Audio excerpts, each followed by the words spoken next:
तो ये रियल उपनिषद बुक है। पिछले वीडियो पे हमने जहाँ तक पढ़ा था उसके बाद आज यहाँ से शुरू करते हैं। रियल रामायण, महाभारत, वेद पुराण, कामसूत्र, उपनिषद, ये सब बुक अगर आप शुरुआत से पढ़ना चाहते हो तो इस वीडियो के नीचे चैनल के नेम या पिक्चर पे क्लिक कीजिए, या फिर चैनल का नाम कुछ अलग कुछ रोचक को यूट्यूब पर सर्च करके उस पर क्लिक करके प्लेलिस्ट में जाकर देख सकते हैं।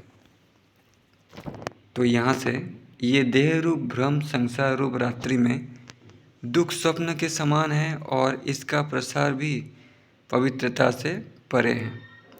बाल्यकाल में अज्ञान घेरे रहता है और युवावस्था में नारी के नयन बाण द्वारा मारा हुआ रहता है।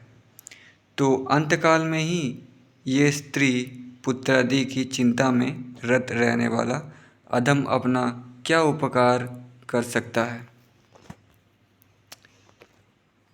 सत के ऊपर असत का बोझ वाला है, रमणीयता पर कुरूपता चढ़ी हुई है, सुख के ऊपर दुख है, तब मुझे किसकी शरण लेनी चाहिए। जिनके निमेष और उन्मेष में संसार का अंत और उत्पत्ति निहित है, वैसे पुरुष भी जब काल कवलित हो जाते हैं तब मेरे जैसे तुच्छ पुरुषों की तो बात ही क्या है। जिस संसार को दुख की अंतिम परिधि माना गया है, उस संसार में पड़े रहने वाला देह सुख का रस कैसे चख सकता है। मेरी आत्मा को चुराने वाला चोर मेरा ये दूषित मन ही है। इससे मुझे न जाने कब का चुरा लिया है। अब मैं जान गया हूँ, इसलिए इसका संहार कर डालूँगा। हेय पदार्थ के लिए दुखित होने से कोई लाभ नहीं और उपादेय पदार्थों में भी आसक्ति रहना व्यर्थ है। इसलिए हेय और उपादेय की भेद दृष्टि का त्याग करके शेष में ही अवस्थित हो जाओ, क्योंकि ज्ञानी पुरुष में नित्यता, अभिज्ञता, समता, निष्क्रियता, निष्कामना, सांसारिक विकारों में निराशा, निर्विकल्पता, सौम्यता, मृदुता, धृति, मैत्री, संतोष और मिष्ट भाषण आदि गुण विद्यमान रहते हैं। तृष्णा रूपिणी नीलनी ने वामना रूपी जाल फैला दिया है, उसमें तुम फंस गए हो। ये मृगमरी चितात्मक जल चिंता रगिनी रश्मियों द्वारा सब और फैला दिया गया है। हे पुत्र, इस माया को ज्ञान रूपी तीक्ष्ण अस्त्र से काट कर अपने व्यापक रूप में उसी प्रकार स्थित हो जिस प्रकार डबंडर मेघों के जाल को काट डालता है।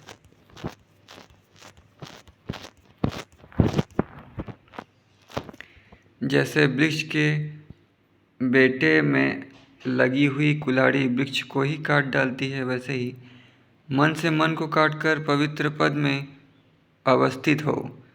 उठते बैठते, चलते खड़े होते, सोते जागते आदि सभी स्थितियों में सब को असत रूप मानते हुए दृश्य पदार्थों से आस्था को हटा लो, क्योंकि दृश्य का आश्रय लेने मात्र से चित्त युक्त बंधन में पड़ना होता है। हल्य का त्याग कर देने मात्र से चित्त शून्यता के कारण मोक्ष प्राप्ति के अधिकारी होते हो। ना संसार है ना मैं हूँ, इस प्रकार की भावना करते हुए पर्वत के समान दृढ़ हो जाओ। आत्मा और विश्व के मध्य तथा दृश्य के मध्य भी स्वयं को दर्शन रूप आत्मा ही मानो। स्वादयुक्त पदार्थ तथा उसे चखने वाले से और इन दोनों मध्य में स्थिति केवल स्वाद का ध्यान करते हुए परमात्मामय होकर रहो। ये ध्यान रखो कि रस्सी के बंधन में पड़े हुए तो छूट जाते हैं, परंतु तृष्णा के बंधन में पड़े प्राणी किसी प्रकार भी नहीं छूटते। इसलिए इस पापमयी तृष्णा को छिन्न भिन्न कर डालो, क्योंकि यह अहंकार वाली और संकल्पमयी है। अहम भाव शून्यता ही इसके काटने वाला महान अस्त्र है। जिस जन्म मरण के भीषण समुद्र में सभी प्राणी डूबे रहते हैं, उससे अभय होकर परमात्म लोक में घूमो। ध्येय यही है, जिसमें शांत मन के द्वारा विचार करते हुए वासना त्याग दी जाती है। तुम भी ये पदार्थ मेरे नहीं हैं और न मैं इस पदार्थ का कुछ हूँ, ऐसी भावना द्वारा निरालंब अवस्था में स्थिति हो।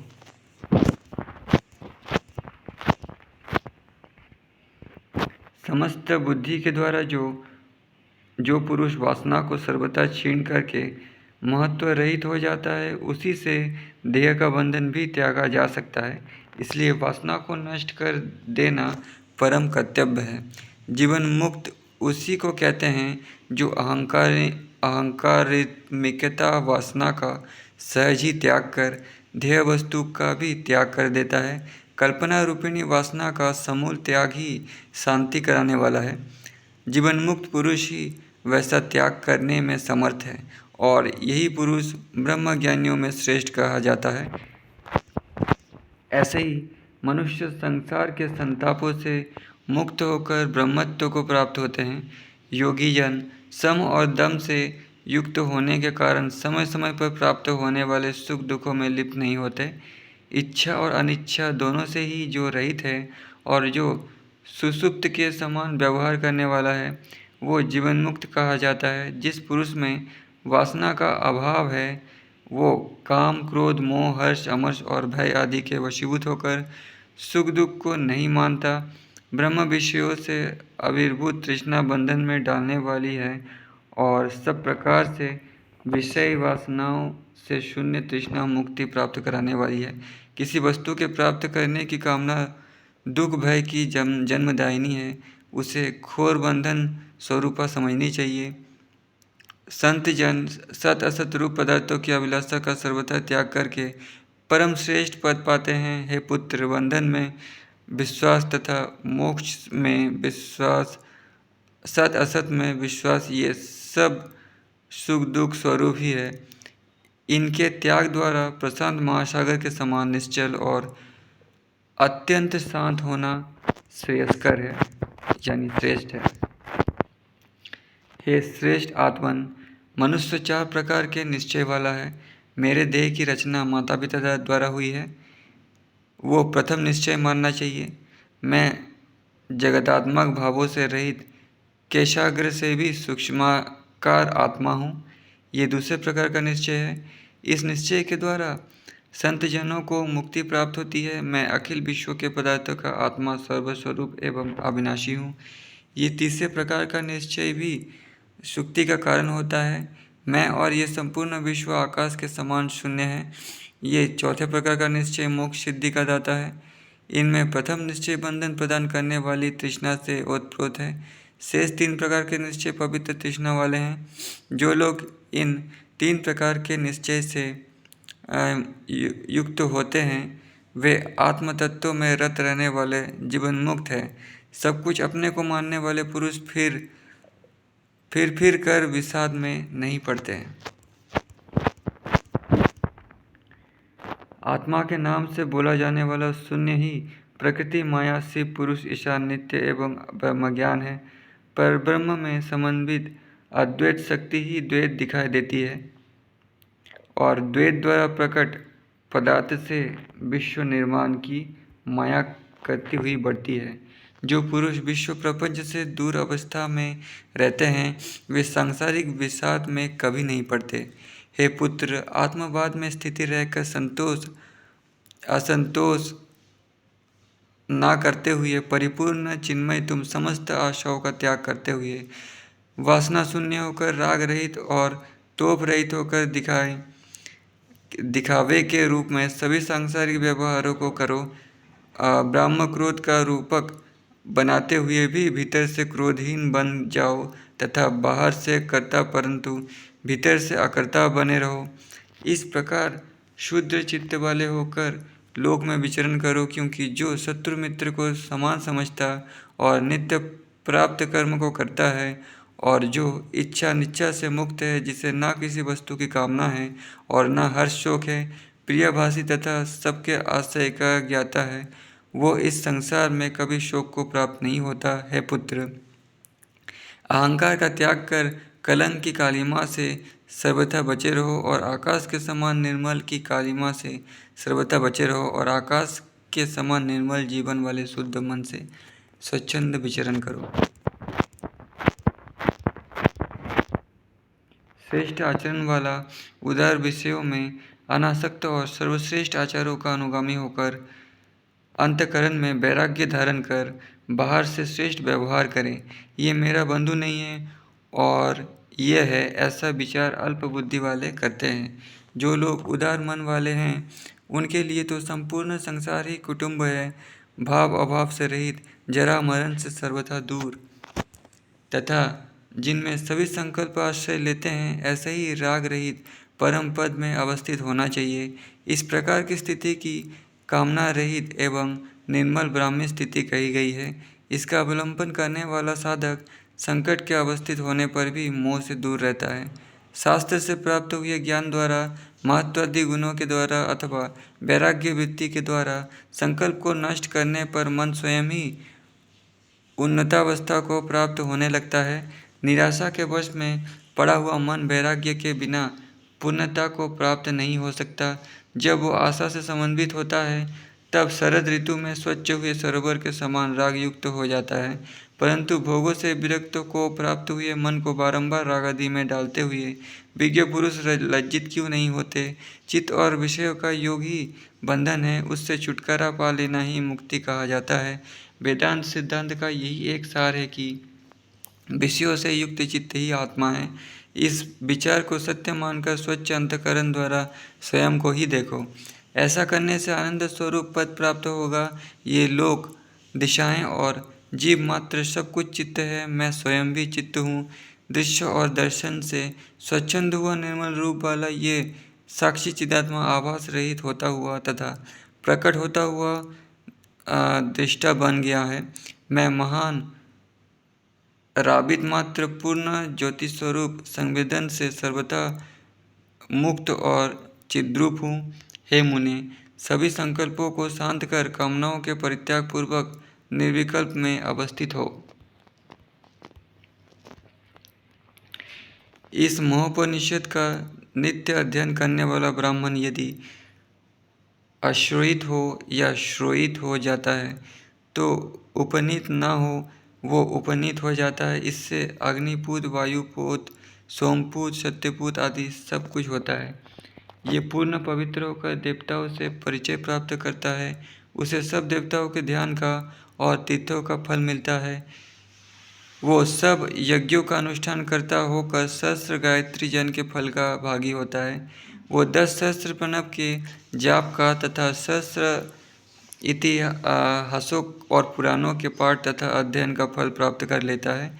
ये जहाँ तक देखता है वहाँ तक की पंक्ति को सर्वत्र कर लेता है। पहले सीखे कि 7 पीढ़ियाँ समाप्त हो जाती है। इसके जप द्वारा अमृतत्व प्राप्त होता है। ये उपनिषद है, ऐसा हिरण्यगर्भ ब्रह्मा जी का कथन है।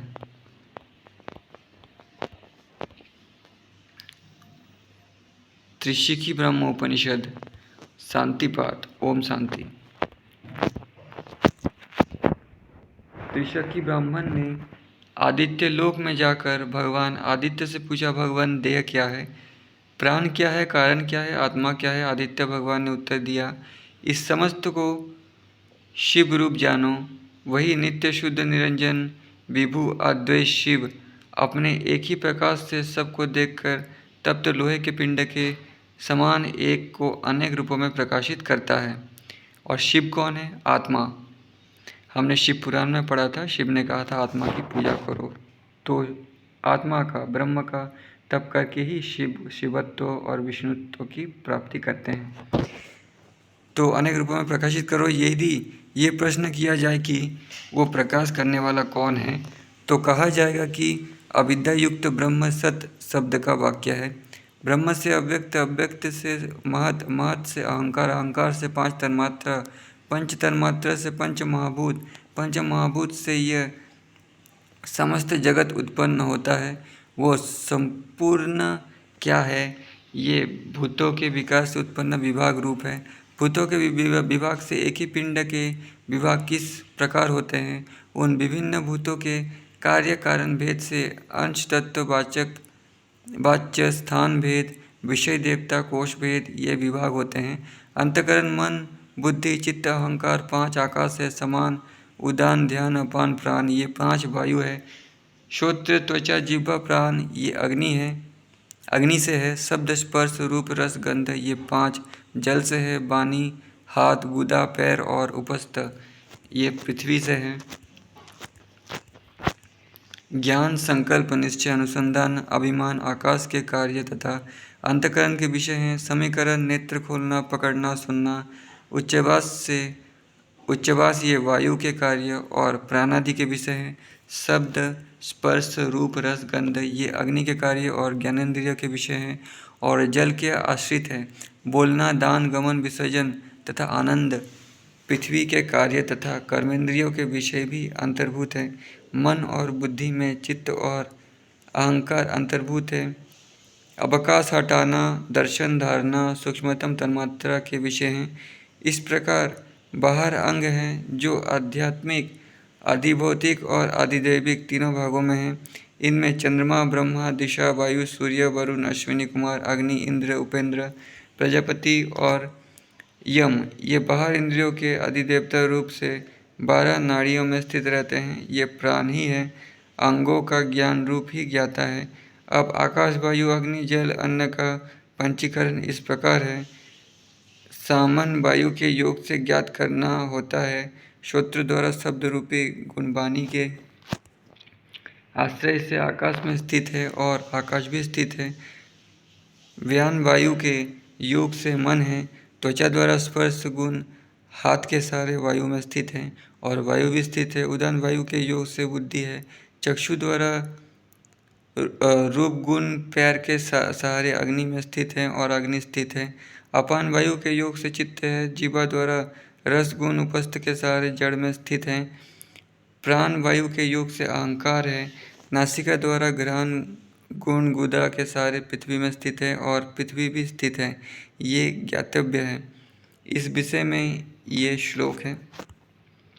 प्रत्येक तत्व के आधे भाग से और दूसरे तत्वों की 16 कलाओं से अंतःकरण, व्यान, चक्षु, रस, गुदा अर्थात आकाश आदि पांचों भूतों की स्थिति है। आकाश से लगाकर प्रत्येक भूत का मुख्य पूर्व भाग और अंत्य भूतों के पिछले 4 भाग पांचों भूतों में स्थित रहते हैं। मुख्य भाग से ऊपर वाले को सूक्ष्म भूत जाने और पिछले को स्थूल जाने। इसी प्रकार ये एक दूसरे के अंश से सम्मिलित होते हैं। ये सब भूत इसी प्रकार एक दूसरे का आश्रय लेकर परस्पर में ओतप्रोत हैं और इनसे युक्त ये पंचभूतमय पृथ्वी चेतन तत्व से समन्वित हैं। फिर इस पृथ्वी से औषधि, अन्य चारों प्रकार के पिंड, रस, रक्त, मांस, भेद, अस्थि, वीर्य आदि सप्त धातुओं की उत्पत्ति होती है। उन धातुओं के योग से कहीं पिंडों की उत्पत्ति हो जाती है। नाभिस्थान में अन्नमय पिंड स्थित है। उसके मध्य भाग में नालयुक्त पद्मकोश के समान हृदय है। उसके भी पर वे देवता स्थित है जिनमें कर्तापन का अहंकार तत्व पाया जाता है। इसका मोह रूपी तमोगुण का पिंड अज्ञान कंठ के आश्रय से रहता और समस्त जगत के व्याप्त है, जगत में व्याप्त है। प्रत्येक आनंद रूपी आत्मा परम पद मूर्धा स्थान में अनंत शक्तियों से संयुक्त होकर जगत स्वरूप में प्रकाशित हो रहा है। जागृत सर्वत्र विद्यमान है, स्वप्न जागृत में रहता है। सुषुप्ति और तुरीय अवस्थाएं अन्य अवस्थाओं में नहीं पाई जाती। सब स्थानों में शिव स्वरूप 4 रूपों में विद्यमान है। जैसे उत्तम फलों में रस सर्वत्र व्याप्त रहता है, वहाँ अन्नमय कोश के भीतर अन्य कोश रहते हैं।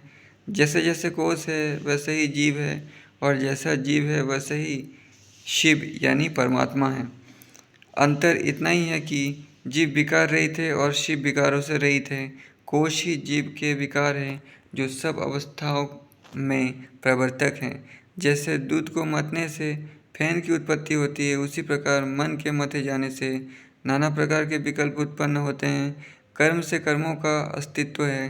कर्म त्याग से शांति हो जाती है। दक्षिण आयन में आने से उसे प्रपंच में लिप्त होना पड़ता है। अहंकार से युक्त हो जाने के कारण सदाशिव यानी परमात्मा को जीव कोटि में आना पड़ता है।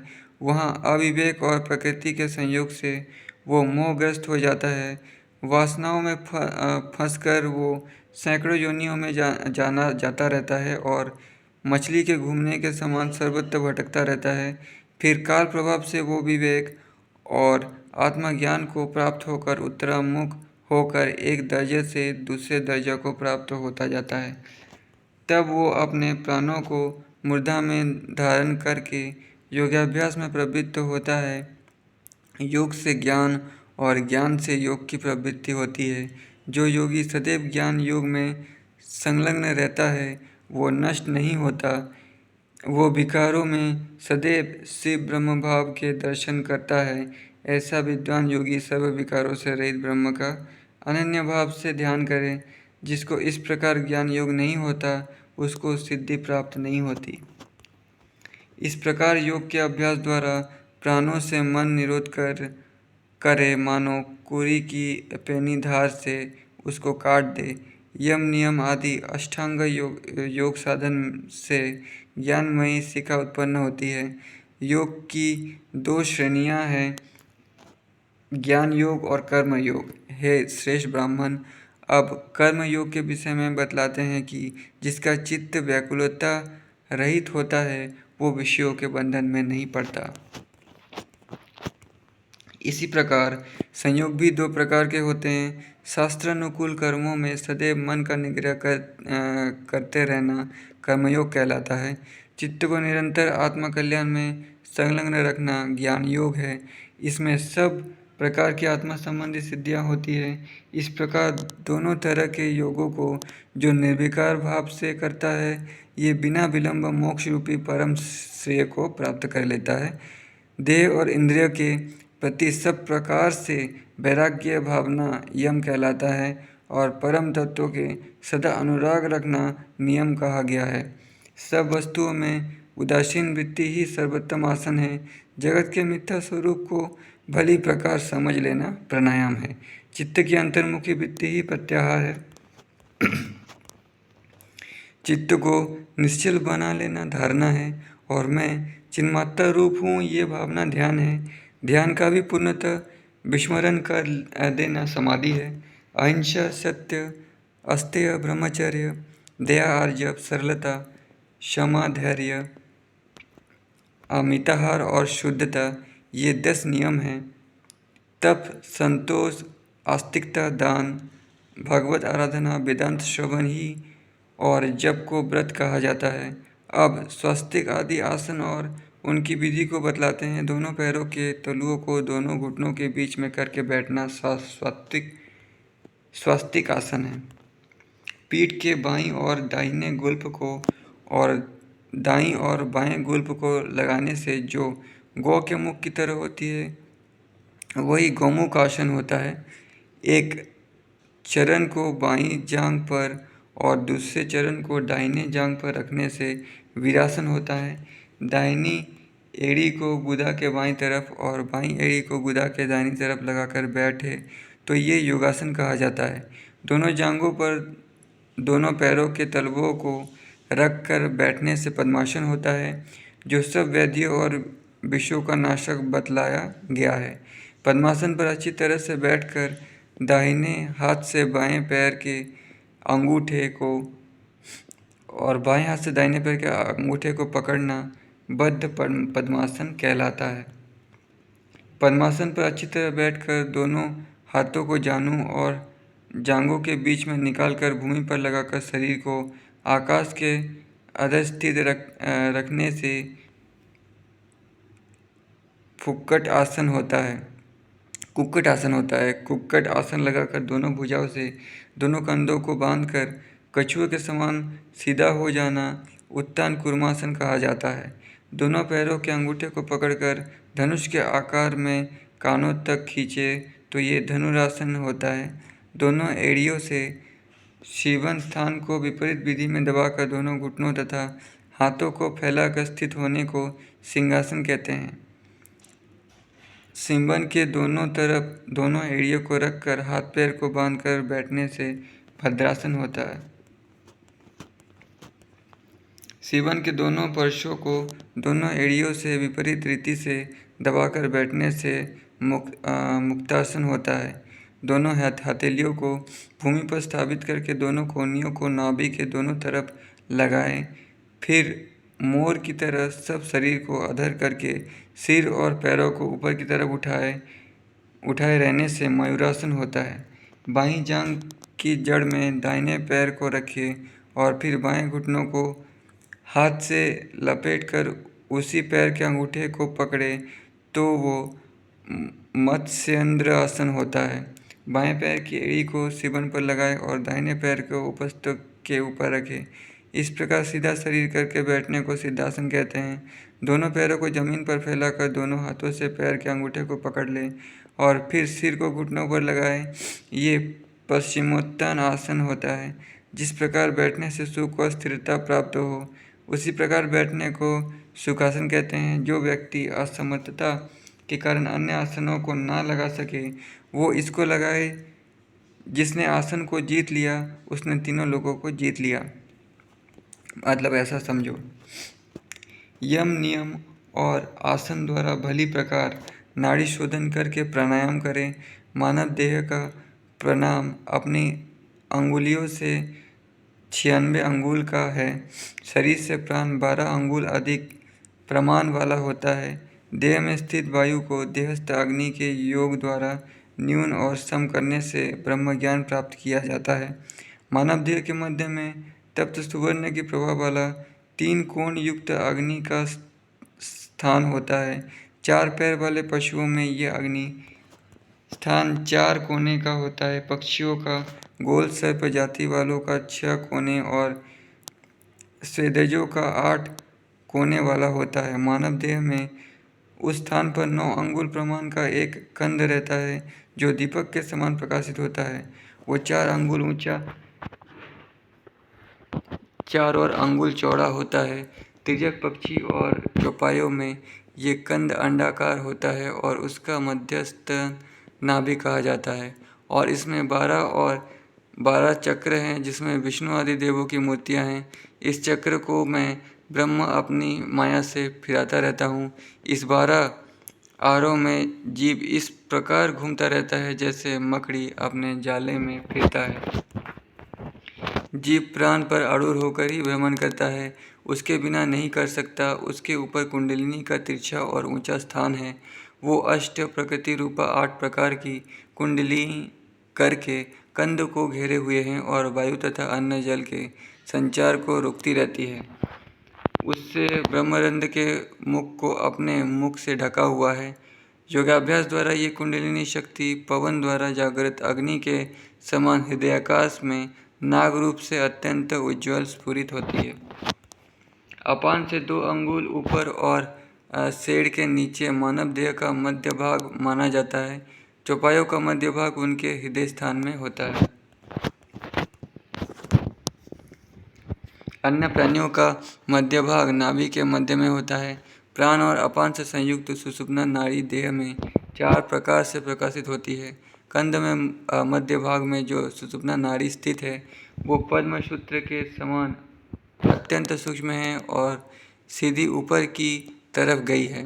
ब्रह्मरंध्र तक जाने वाली ये वैष्णवी ब्रह्म नाड़ी विद्युत के समान प्रकाश युक्त और निर्वाण प्राप्त करने वाली है। उसके अलग बगल में ईड़ा और पिंगला नाड़ियाँ स्थित है। ईड़ा कंद से निकलकर बाएं नासापुट तक गई है और पिंगला दाएं नासापुट तक। गांधारी और हस्तजीभ 2 नाड़ियाँ भी वहाँ हैं जो उनके आगे पीछे बाईं और दाईं आँख तक गई है। उषा और यशस्विनी 2 नाड़ियाँ गुदामूल के निकलकर दाएं और बाएं कान तक गई है। अलम्बुषा नाम की नाड़ी मेड़ स्थान के अंत तक नीचे की ओर गई है। कंध से पैर के अंगूठे तक कौशिकी नाम वाली नाड़ी गई है। इस प्रकार ये 10 नाड़ियाँ कंध से निकली हुई गई है। उनके निकलने वाली अन्य बहुत सी स्थूल और सूक्ष्म नाड़ियाँ हैं जिनकी सब संख्या सब मिलाकर 72,000 कही गई है। इन स्थूल और सूक्ष्म नाड़ियों की गिनती कर सकना कठिन है। वे उसी प्रकार फैली हुई है जिस प्रकार पीपल के पत्तों में नसें फैली हुई होती है। प्राण, अपान, समान, उदान, ध्यान, नाग, कूर्म, कुकर, देवदत्त और धनंजय ये 10 वायु भी नाड़ियों में चलते रहते हैं। इनमें प्राण आदि प्रथम 5 मुख्य है अथवा 2 प्राण अपान मुख्य है अथवा प्राणवायु ही सबसे मुख्य है जो जीव की धारण किए रहता है। हे द्विश्रेष्ठ, प्राण के मुख्य स्थान 5 है। मुख, नासिका का मध्य भाग, हृदय, नाभि मंडल और पैर का अंगूठा, अपान, गुदा, मेड़, जंघा और घुटने में रहता है।